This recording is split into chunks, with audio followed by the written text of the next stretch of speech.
lagi di CNC. Kali ini kita mau bahas misteri pembunuhan oleh Jack the Ripper yang terjadi pada tahun 1888 di London. Di situ waktu itu pembunuhnya belum diketahui sampai hari ini dan korbannya kebanyakan perempuan.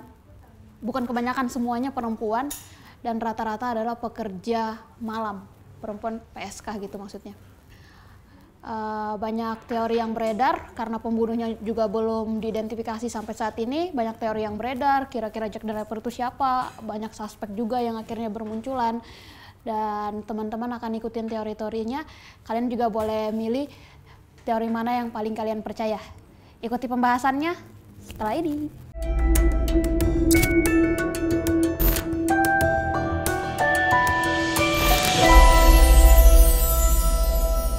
Shalom.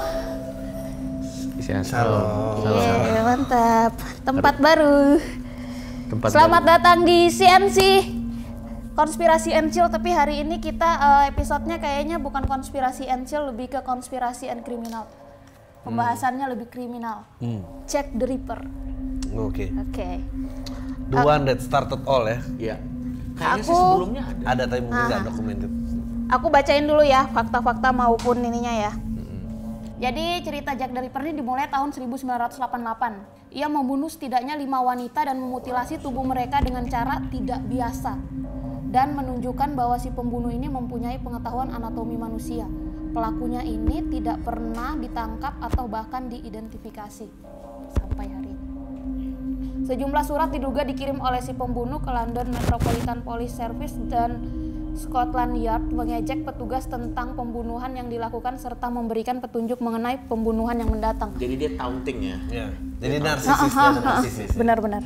Semua tipikal serial killer gitu ya. Enggak juga. Beda dong. Tunggu. Oke, ini dulu. Jack the Ripper ini tidak hanya menghabisi nyawa korbannya dengan pisau, ia memutilasi dan mengeluarkan organ tubuhnya seperti ginjal dan rahim. Anjir, gue datang bulan aja udah sakit banget, gimana disayang. Anjir, gue bacanya jadi kayak rahim anjir. Ini fakta-faktanya nih. Pembunuhannya terjadi di Whitechapel. Benar bacanya kayak gitu? Ya, mungkin ya. Whitechapel, 1980 benar, daerah East End of London adalah sarang aktivis ilegal dan tidak bermoral. Oh, memang tempatnya emang ini bang, sarang kriminal gitu kayaknya. Antara 1888 sampai 1891, 11 pembunuhan wanita PSK di daerah, ada terjadi 11 pembunuhan. Tapi ada fakta yang bilang The Canonical Five atau dikenal dengan The Canonical Five, yaitu korbannya Jack the Ripper itu dipercaya cuma 5 orang. Jadi dari 11 pembunuhan itu yang kemungkinan adalah korban Jack the Ripper 5 orang, 6-nya tuh kayak ngaku-ngaku Jack the Ripper doang. Copycat ya. Kok ada orang yang mau mengaku jadi pembunuh? Emang ada. Ada. Sering di luar negeri itu ada copycat istilahnya. Enggak, sebetulnya itu bisa juga dia forensic countermeasure. Maksudnya dia biar nggak ketahuan dia ngebunuh, dia berusaha menyamakan metode pembunuhannya seperti orang yang lagi dicari. Betul. Jadi dia belum tentu pengen ikut-ikutin. Iya. Jadi misalnya lagi ada pembunuhan berseri langsung nih, terus gue ngebunuh orang, gue nggak mau jadiin tersangka, badannya gue mutilasi sesuai dengan petunjuk. Iya. Bukan dia mau ngaku-ngaku. Iya. Jadi kayak kok ini mirip tapi nggak sama. Oke. Iya. Iya. Jadi supaya ada, kesalahannya kenapa dilimpahkannya ke si Ke Jack the sana. Ripper. Tapi biasanya kalau orang yang memang, ini kalau di film-film ya, dan di dunia nyata, kalau ada detektif yang memang dia working di case Jack the Ripper, biasanya dia langsung tahu mana yang ini asli si Jack the Ripper. Makanya craft si serial killernya atau yang pakai apapun motifnya. makanya nih katanya dari 11 pembunuhan kira-kira 5 orang yang ini. Berarti ada 6 orang yang menggunakan kesempatan Iya. ini untuk Lebih banyak yang menggunakan kesempatan ya. Nggak, menyingkirkan orang yang dia sebel kali. lu tuh juga seneng sama psikopat ya? Seneng. Gue juga seneng banget. Gue serial crimes tuh gue seneng banget. Iya. Forensiknya juga gue seneng. Lanjut, karena mereka sebenarnya menarik sih. Iya. Coba lanjut. Suspeknya, tersangka. Tersangkanya itu ada yang pertama Carl Feigenbaum. Namanya susah banget. Menurut seorang detektif Inggris, Jack adalah seorang pelaut yang dihukum mati atas kasus pembunuhan seorang wanita di New York pada 1894. Adanya beberapa kemiripan kejahatan yang dibuat Jack the Ripper dan Carl, ditambah lagi Carl mempunyai beberapa nama samaran. Ya. Jadi ada kemungkinan kemungkinan pertama pelakunya dia. Tapi cuman itu aja faktanya. Iya, itu doang. Kurang sih kalau dihukum Iya, mati, pembunuhan apa seorang dia wanita di New York. bisa lolos atau Cuma gimana? Nggak, maksudnya dia berserinya di Inggris, tapi ketangkepnya di New York, dia pelaut, dia 1894. ada korban yang mirip. Oke. Yang kedua, Pangeran Albert Victor. Pada tahun 1970, Dr. Thomas Towell menerbitkan tulisan yang mengarah pada Eddie atau Albert melakukan pembunuhan secara tidak waras karena penyakit sipilis yang parah. Iya. Itu Belum ada obat ya sipilis. Waktu itu tuh setahu gua ini gua pernah dengar konspirasinya. Katanya si pangeran ini dia hire prostitut. Dan dia kena sipilis karena itu.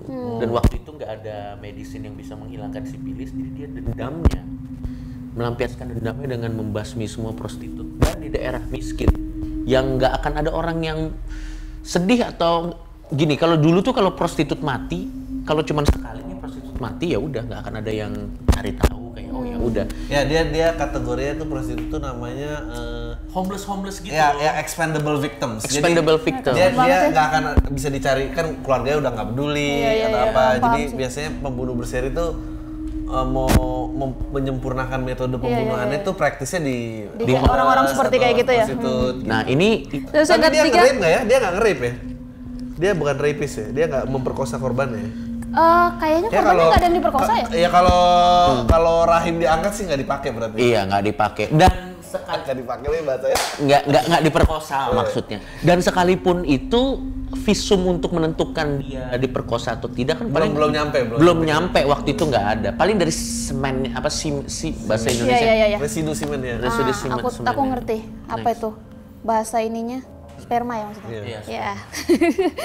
Yang ketiga, Montague John Ruitt. Pada 9 November 1888, jasad pengacara Oxford ditemukan di Sungai Thames dengan kantong pakaian yang berisi batu. Tapi tidak ada bukti yang kuat yang mengaitkannya dengan Jack the Ripper. Walaupun begitu, kejahatan itu berhenti setelah Druid meninggal. Jadi dia suspek karena pas dia ditemukan udah nggak ada lagi korban. Gua nggak pernah percaya loh kalau ada orang tenggelam itu bunuh diri. Gua nggak, karena itu termasuk tenggelam, terbakar itu most painful way to die. Gitu. Dan biasanya ada dulu biksu yang menolak kalau biksu kan perang Vietnam yang dia bakar diri. Iya. Terus yang sedih, John Lennon sama Yoko Ono cuma telanjang doang, dia yang dapat exposure banyak. Biksu yang bakar diri, orang nggak ada yang peduli mau berhentiin perang Vietnam, anjing banget. Yoko Ono emang itu bedanya fame tuh gitu. Iya, bedanya fame tuh gitu. Siapa lagi nih lanjut nih? Terus masih ada dua hal lagi. Walter Sickert, seorang pelukis impresionis yang dihormati dan berpengaruh pada dunia seni Inggris. Di awal 1900 ia menimbulkan kegaduhan karena karyanya. Banyak peminat kasus Jack the Ripper yang membantah pengakuan wanita dan mengatakan bahwa surat yang ditemukan merupakan tipuan. Oke. Terus? Enggak sih kalau ini enggak. Ya bisa jadi iya, bisa jadi enggak. Susah ketika itu, Pak. Robert Mann yang terakhir, para ahli menduga bahwa Jack the Ripper memiliki pengetahuan anatomi yang memadai. Hal ini dibuktikan dengan cara Jack the Ripper memotong korbannya. Para ahli kriminologi yakin bahwa masa kecil Robert ini berantakan dan status sosial ekonominya berantakan. Sebenarnya ada update terbaru lagi tuh, waktu itu ada dokumenter mengenai Jack the Ripper. Mereka udah point, gue lupa namanya siapa gitu, tapi butcher dia, gue nggak tahu. Oh iya, karena DNA-nya ditemukan di anak cucunya itu ya? Itu gue kurang tahu sih, Iya, agak lupa gue. Itu yang paling yang terakhir, karena waktu itu pas pembunuhan ada yang semalam 2 orang pembunuhannya itu, pembunuhan ketiga dan keempat kalau nggak salah, dia ninggalin selendangnya si korban. Terus DNA-nya itu yang dipegang sampai sekarang dan ketemu di anak cucunya, turunan dia ada, cuman ini nggak masuk di sini tadi, nggak masuk di suspek itu. Iya, tapi ternyata DNA itu DNA yang cukup umum untuk orang Eropa. Jadi makanya lemah lagi, jadi kayak emang itu golden age dari serial killer. Lo bilang tadi kan off air, lo bilang lo percaya itu perempuan. Kenapa lo bisa percaya itu perempuan? Ada teori apa? Iya, ada sih teorinya yang bilang itu tuh bukan cowok, lebih ke cewek, mereka pakai nama Jill the Ripper. Nah aku lebih percaya itu karena gini, maksudnya orang tuh kan fokus nyari ini tuh cowok gitu ya nggak sih? Kayak fokus nyari pelakunya cowok, tapi mereka lupa maksudnya kalau misalkan pelakunya cewek, berarti dia benar-benar merajalela. Bahkan yang pembunuhan kedua, ketiga atau ketiga keempat itu loh bang, yang dalam semalam dia bisa bunuh 2 orang dan itu jaraknya deket-deketan. Bisa jadi itu cewek, tapi sebenarnya kalau dari statistik ya, serial killer cewek bunuhnya arsenik, pakai racun biasanya. Iya. Perempuan tuh kalau jadi pembunuh tuh pembunuh yang jauh lebih efektif. Dan mereka sampai bisa ketahuannya setahun 2 tahun kemudian. Iya, lebih efektif, lebih pintar kamuflase. Biasanya kalau laki tuh emosinya tuh jadi kelihatan apakah overkill, apakah apa. Itu Iya, kayaknya bener sih. Soalnya aku kalau main Among Us juga kalau jadi impostor menang terus.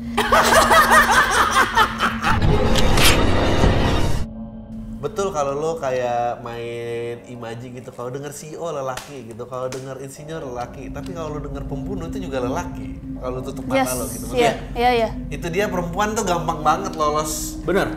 Nah makanya. Dia gampang lolos memang. Makanya aku pikir kayaknya ini pembunuhnya cewek sih. Sama satu sih teori yang aku percaya. Mungkin pelakunya yaitu orang-orang yang punya power atau yang dilindungi. Bisa jadi. Makanya sampai nggak kebongkar. Ya, serial killer tuh dia secara kebutuhan pokok harus terpenuhi. Itu berat ya. Dan mereka rata-rata orang yang mapan kok. Iya benar makanya. Dia Kira-kira produk orang yang kemapanan, mapan. dia produk Terus yang kemapanan. untuk Jack the Ripper, abang-abang sekalian punya ini nggak? Punya teorinya nggak? Nggak, Atau kalau gua berat sama teori mana? Dukung teori mana? Nggak tahu sih gue. Nggak tahu, selalu susah. Tapi siapapun yang melakukan itu adalah yang jelas dia cerdas. Dia milih expendable victim. Satu. Terus yang kedua, kalau dibilang dia punya kemampuan anatomi, yes, gua percaya. Iya, karena Jadi rapi. orang yang pintar. Orang yang pintar pasti. Rapi. Yang ketiga, kalau dia dengan taunting berarti narsis. Iya, dia narsis. Berarti mungkin dia di kehidupan nyata orang yang memang Si penegak hukum itu gua agak condong ke situ. Si penegak hukum yang ditenggelamin apa tadi itu? iya. Yang pengacara. Ya pengacara. Ya itu profesi yang membutuhkan narsisisme tuh. Kalau gue disuruh pilih ya. Iya. Ya, Jack the Ripper tuh ya masih diomongin ya gara-gara ya itu kayak Karena belum tahu ininya. itu kayak bapak serial killer lah kayak. Iya. Tapi kalau udah ketahuan kayaknya udah nggak ini ya. Iya. Sulit untuk ketahuan karena kita belum ada cara nyocokin golongan darah, DNA, sidik jari juga belum ada. Dan lo tau gak sih Dri, kalau gua honestly ngomong ya, salah satu hal yang mencegah orang-orang ini untuk membunuh adalah forensik ini sih, forensik sih. Itu waktu Rian aja gila banget kan, ngontrak di rumah orang dikubur di dalam situ, terus orang yang baru lagi kontrak rumah itu yang baru kayak apa digali-gali aja ada mayat di dalam. Kalau dia itu posesif yang terlalu berlebihan. Jadi kalau Rian Jombang tuh gini, kalau dia nggak bisa memiliki, orang lain nggak boleh. Iya. Jadi dia ya udahlah. Seru sih. Iya, teman-teman juga bisa ini sendiri sih, mikirin sendiri mau percaya teori yang mana. Kalau saya sih itu, kalau dia nggak cewek, pelakunya mungkin lebih dari satu, kalau nggak ya orangnya punya power. Di Indonesia forensik crime-nya udah oke belum? Nggak tahu sih, aku belum pernah Nanti ngebunuh kita sih. jadi mengencourage lagi, jangan. Kopi cyanida kan belum tentu dia tuh. Iya, kopi cyanida bisa. Iya. Bisa dipertanyakan kan. Oke. Kalau begitu, Kalau gitu teman-teman boleh percaya, boleh enggak, tapi kalau di CNC kalian harus percaya.